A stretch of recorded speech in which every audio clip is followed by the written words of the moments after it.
This here is a 2018 Hyundai Sonata, and it's pretty dark down here. There's something missing, namely some lights. So what I'm going to do is, this here is the old strip for my old XLT Ford F-150. I'm going to put this in this vehicle so that way it'll trigger with a switch and also with a door trigger. So when you open the door, the lights will come on. When you close the door, they'll go off automatically. You don't have an override switch, so it'll give you the opportunity to have some really cool multicolored LED lights in this vehicle, which I think will be pretty cool looking, because this thing's got a pretty sweet looking interior as it is.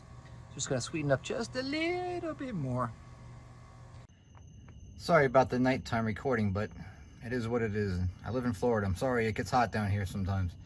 So right there, I can see I put my ground on the side panel right there on the driver's dash, and under here I have a fuse tab going to the ignition circuit on this push to start Hyundai Sonata. I'll show you how that looks.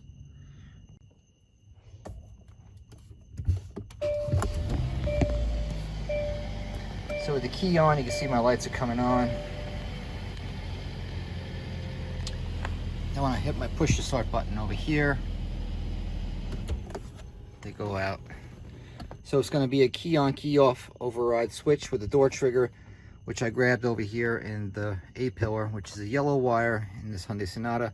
And I'm going to diode isolate the ground, so that way you have ground path on one side, you have the negative door trigger.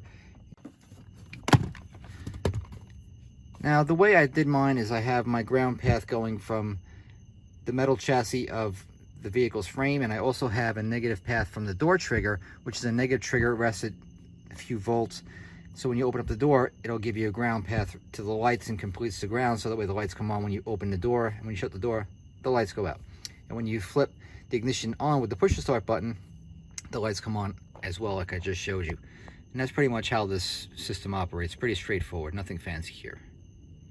If you're wondering how do I get the wire from the driver's side over to the passenger side, I use this little grabby tool, which on the other side has a little part you can squish and it opens up this little claw, which you can grab the wire and you can pull it back through. So in this vehicle, it wasn't really a difficult project. Some vehicles are a real pain in the neck. This one here is real easy. So I just grab this. I'm going to take this, mount it up there with several wire strips, give a good light coverage, and I'm going to go back right over here, terminate it with a wire strip, run it over, pull it through, and then I'll complete the other side on the passenger's side right there. How's that look? Right now it's on the color changing mode, so that's pretty sweet. Looks nice with the white dash on all those multicolors. I like that. Both sides, I'll show you, try to show you. That's plenty bright. I don't need no more than that. And see, under the dashboard, it's all held in there with construction adhesive tape and P-ties to keep it really secure. Not bad for a 30-minute project, right? I like it. Check it out from the inside in the driver's seat. So sweet. Way to see how I mounted it up in there. You see, this stuff here, this flashing tape, by the way, it's a godsend.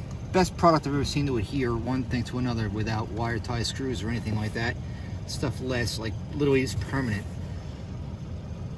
Totally awesome stuff, man. I wish I knew about that years ago when I had my stereo shop, but it's one of those things I just learned on an accident. I said, let me try this, and man, this stuff is super.